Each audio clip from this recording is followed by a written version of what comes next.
Hello बच्चों, क्या हाल चाल आप लोगों के। कैसी चल रही है तैयारी। तो देखो, आज अपन जो लेकर के आए हैं नेक्स्ट वीडियो, उसमें अपन बात करेंगे बहुलक की। किसकी बात करने वाले हैं? बहुलक की। तो आप समझेंगे कि आपके जो चैप्टर है रीट में सिलेबस दे रखा है, प्राकृतिक रेशे, संश्लेषित रेशे, प्लास्टिक, इन सभी का जो मतलब होता है वो सभी का मतलब है बहुलक। क्या होता है? बहुलक। तो अपन को पढ़ना है बहुलक। तो बहुलक आपके सिलेबस में दे रखा है और ये अपनी क्लास जो 12th है उसकी एनसीईआरटी में भी इसका जिक्र किया हुआ है। तो अपन पढ़ेंगे आज बहुलक। ठीक है, एनसीईआरटी से ये हटा दिया गया है।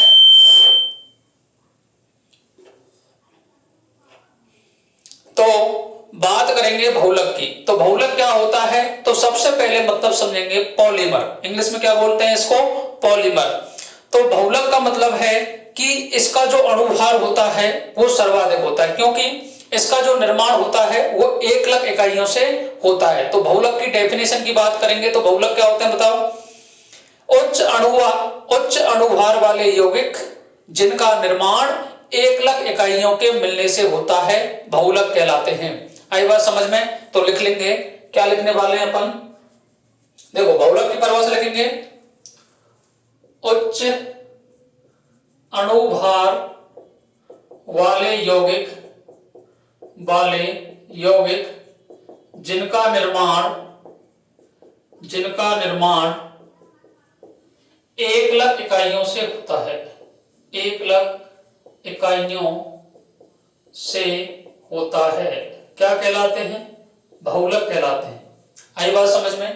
तो बहुलक में आप समझेंगे कि 1 लाख इकाइयों का आपस में जुड़ती हैं और जुड़ने के बाद में उनका संघनन होता है। संघनन करने के बाद में वो क्या बनाती हैं? बहुलक का निर्माण करती हैं।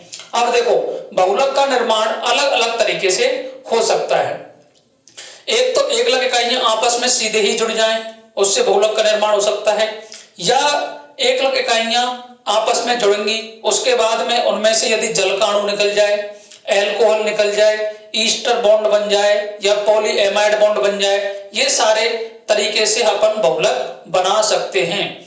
तो नेक्स्ट अपन बात करेंगे बहुलक का वर्गीकरण। तो बहुलक अलग अलग तरीके से अपन को प्राप्त होता है। तो इसके आधार पर बहुलक होता है 4 प्रकार का। कितने प्रकार के?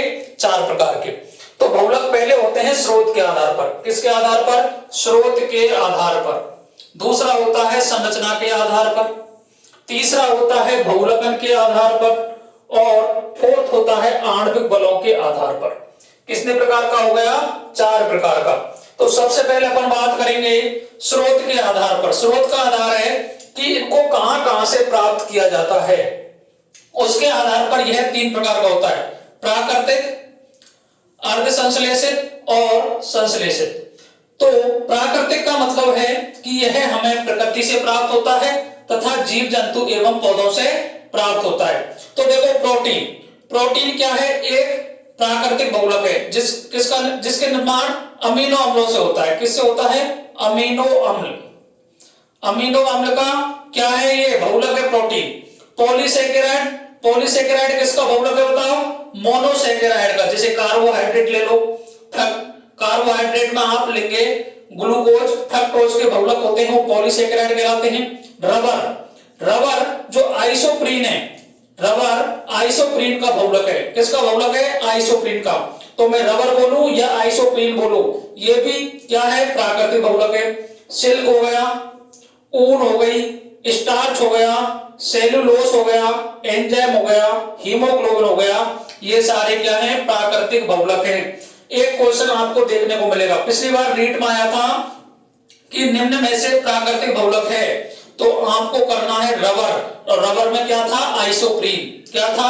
आइसोप्रीन। लेकिन याद रखना है कि संश्लेषित रबर को नियोप्रीन बोलते हैं। संश्लेषित जो रबर होती है उसको अपन क्या बोलते हैं? नियोप्रीन बोलते हैं। यही बात याद रखनी है, बच्चे कंफ्यूज हो जाते हैं। आरपीएससी ग्रेड 1 जो सब्जेक्ट वाला पेपर हुआ था केमिस्ट्री वाला, उसमें पूछा था निम्न में से प्राकृतिक बहुलक है, तो उसमें आइसोप्रीन भी दे रखा था और नियोप्रीन भी दे रखा था। दोनों में कंफ्यूजन के कारण गलती होने के चांस होते हैं। तो इसका आंसर देखो क्या होगा? आइसोप्रीन, ना कि नियोप्रीन। नियोप्रीन क्या है? संश्लेषित बहुलक है। कैसा है? संश्लेषित बहुलक है। और किसका? रबर का। तो संश्लेषित रबर को क्या बोलते हैं? नियोप्रीन। अब रबर को अपन का बल्कनीकरण, देखो एक दे रखा है बल्कनीकरण। जब रबर को गर्म करते हैं तो उसमें सल्फर मिलाते हैं। सल्फर मिलाने के बाद में उसमें त्रियक बंध बन जाते हैं। त्रियक बंध बनने के कारण रबर क्या हो जाता है? कठोर हो जाता है। जितनी भी गाड़ियां वगैरह के टायर बने होते हैं ना, वो किसके बने होते हैं बताओ? नियोप्रीन के। उसमें क्या मिलाते हैं? सल्फर। और सल्फर को बोलते हैं बल्कनीकरण। इस प्रक्रिया को क्या बोलते हैं? बल्कनीकरण। याद रख लोगे आप। सेकंड है अर्ध संश्लेषित। अर्ध संश्लेषित का मतलब है कि इन्हें प्राप्त तो कहां से किया जाता है बताओ? प्रकृति से प्राप्त किया जाता है, लेकिन कुछ पदार्थ मिला करके इनको अपन अपने उपयोग में ले लेते हैं। तो देखो कौन कौन से हो गए? Nitrocellulose, nitrocellulose, cellulose acetate, cellulose acetate और सेल्यूलोज जेंथेट। आपको सेल्यूलोज दिख जाए दोनों साइड में और एसीटेट और जेंथेट। नाइट्रोसेल्यूलेज ये भी क्या है? अर्ध संश्लेषित क्या है? बहुलक है। इसके बाद है संश्लेषित बहुलक। संश्लेषित बहुलक का मतलब हो गया इनको अपन प्रयोगशाला में ही बनाते हैं। तो देखो polythene, polythene, nylon, PVC, polyvinyl chloride, bakelite और डेक्रोन, ये सारे क्या हैं? संश्लेषित हैं। पॉलीथीन किसका बहुलक है बताओ? बोलो एथीन का। नाइलॉन, अब नाइलॉन अलग अलग प्रकार का होता है। नाइलॉन 6 होता है, नाइलॉन 6 होता है, नाइलॉन 610 होता है। ये अलग अलग प्रकार है नाइलॉन के। इसके बाद है बेकेलाइट और डेक्रोन। तो याद रख लेना, पहला क्वेश्चन तो यहीं से बन जाएगा, निम्न में से कौन सा प्राकृतिक बहुलक है, निम्न में से कौन सा संश्लेषित बहुलक है। एक क्वेश्चन इससे मिलने को देखने को मिल सकता है। पिछली बार पूछा था आपको रीट 2022 पात्रता में कि निम्न में से प्राकृतिक बहुलक कौन सा है। आई बात समझ में। इसके बाद बात करते हैं संरचना के आधार पर। किसकी बात करेंगे? संरचना के आधार पर। तो संरचना के आधार पर, बॉन्डों के आधार पर अपन इसको बताते हैं। तो ये भी कितने प्रकार का होता है? 3 प्रकार का। पहला है रेखिक, दूसरा है शाखित श्रृंखला, तीसरा है जालक्रम या त्रियक। देखो रेखिक का मतलब है सीधे सीधे जुड़ जाएंगे आपस में जाके, सीधे सीधे जुड़ेंगे। तो उसका एग्जांपल है उच्च घनत्व की पॉलीथीन, हाई डेंसिटी वाली पॉलीथीन और पॉलीवाइनिल क्लोराइड। क्या है?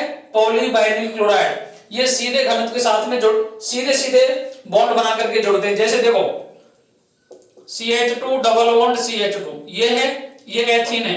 अगर इसका अपन बहुलकन कराएंगे तो CH2 और इस तरीके से ओपन होकर के यहाँ N आ जाएगा।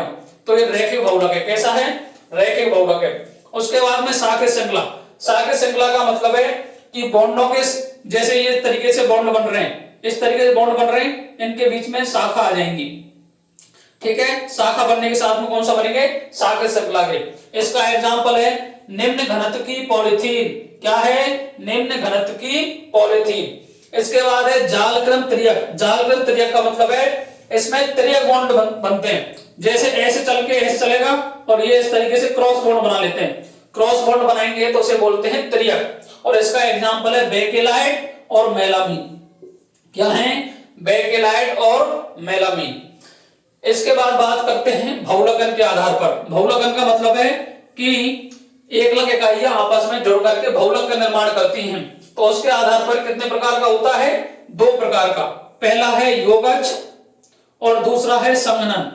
योगज का मतलब है कि एकलक इकाइयां आपस में जुड़ जाएंगी और कोई भी किसी भी प्रकार का कोई भी प्रोडक्ट बाहर नहीं जाएगा, तो उसे बोलेंगे योगज। ये 2 प्रकार का होता है, समबहुलक और सहबहुलक। समबहुलक का मतलब है एक ही प्रकार की यूनिट जुड़ेंगी, एक ही प्रकार की। और सह का मतलब है 2 प्रकार की एकलक इकाइयां जुड़ेंगी इसमें। ठीक है, एग्जांपल है पॉलीथीन, पॉलीवाइनिल क्लोराइड। पीवीसी का मतलब क्या है? पॉलीवाइनिल क्लोराइड, पॉलीएक्रिलोनाइट्राइल और टेफ्लॉन। पॉलीएक्रिलोनाइट्राइल और टेफ्लॉन ये क्या है? समबहुलक। पेपर में पूछ लेगा निम्न में से समबहुलक कौन कौन से हैं। 4 एग्जांपल याद कर लो, एनसीईआरटी में दे रखे हैं। पॉलीथीन, पीवीसी, पॉलीएक्रिलोनाइट्राइल और टेफ्लॉन। इसके बाद है सहबहुलक। सह का मतलब दो एक प्रकार की अलग अलग इकाइयां जुड़ेंगी, दो प्रकार की अलग अलग इकाइयां जुड़ती हैं, उसे बोलते हैं सहबहुलक। जैसे ब्यूना एस और ब्यूना एन। ब्यूना एस में क्या है बताओ, 1,3 ब्यूटाडाइन, ब्यूटाडाइन और स्टाइरिन। क्या है, स्टाइरिन। और ब्यूना एन में 1,3 ब्यूटाडाइन और एक्रिलोनाइट्राइल। क्या है, एक्रिलोनाइट्राइल। ये क्या है, सहबहुलक। इसके बाद है संगनन। संगनन बहुलक का मतलब है जब दो एकलक इकाइयां आपस में जुड़ती हैं, तो यदि जल का अणु निकल जाए, एल्कोहल निकल जाए, तो इनसे बोलते हैं संगनन बहुलक। क्या बोलते हैं, संगनन बहुलक। इसका एग्जांपल है नाइलॉन 66। क्या है, नाइलॉन 66। नाइलॉन 6, नाइलॉन 66 में देखो एक तो जुड़ता है 1,3 ब्यूटाडाइन और हेक्सामेथिलीन डाइएमीन से बनता है नाइलॉन 66। और नाइलॉन 6 बनता है कैप्रोलैक्टम से। किससे बनता है, कैप्रोलैक्टम से। इसके बाद है ग्लिप्टल और बेकेलाइट और मेलामीन। ये सारे क्या है, संगनन बहुलक है। आई बात समझ में। एग्जाम्पल याद रखने हैं आपको। देखो कहीं भी आपको कोई फॉर्मूला नहीं पूछेगा, सीधा सीधा नाम पूछेगा कि निम्न में से सहबहुलक का एग्जाम्पल है। तो सहबहुलक अपने दो ही हैं, ब्यूना एस और ब्यूना एन। निम्न में से संगनन बहुलक का एग्जाम्पल है तो nylon 66, nylon 6, nylon 610, glyptal, bakelite और मेलामीन। ये क्या हैं, संगनन बहुलक के एग्जाम्पल हैं। उसके बाद है आणविक बलों के आधार पर। तो आणविक बलों के आधार का मतलब है कि जब एकलक इकाइयों के मध्य में जो बंध मिलते हैं उसके आधार पर कितने प्रकार के होते हैं। तो उसके आधार पर होते हैं 4 प्रकार के। प्रत्यास्थ बहुलक, रेसे, ताप सुघट्ट। और ताप सुघट्ट को बोलते हैं थर्मोप्लास्टिक, और ताप दृढ़ इसको बोलते हैं थर्मोसेटिंग। तो पिछली रीट की 3 शिफ्टों में एग्जाम हुआ था, उसकी सेकंड शिफ्ट में पूछा गया था कि निम्न में से बेकेलाइट या निम्न में से थर्मोप्लास्टिक का एग्जाम्पल है। तो कौन था, बेकेलाइट आंसर था। क्या था, बेकेलाइट। आई बात समझ में। तो देखिएगा प्रत्यास्थ बहुलक। प्रत्यास्थ का मतलब है कि ऐसे बहुलक जिनके मध्य में अंतरा आणविक जो बल होते हैं वो दुर्बल रूप से पाए जाते हैं, इसलिए वो प्रत्यास्थ हो जाते हैं, खिंच सकते हैं। खिंचने की जिनमें क्षमता होती है उन्हें बोलते हैं प्रत्यास्थ बहुलक। तो इसका एग्जाम्पल हो गया ब्यूना एस, ब्यूना एन और नियोप्रीन। और नियोप्रीन क्या है, एक प्रकार की संश्लेषित रबर है। क्या है, याद कर लेना, संश्लेषित रबर है ये, क्योंकि इसमें सल्फर मिला देते हैं। सल्फर मिलाने से ये कठोर हो जाती है और ये खिंच भी सकती है। तो जैसे आप टायर वगैरह को देखते हो ना, तो कभी पंचर वगैरह हो जाता है, तो उसको जब ओपन करते हैं ना, तो वो क्या है, प्रत्यास्थ बल है उसमें, तो वो आपस में दब भी सकता है। आई बात समझ में।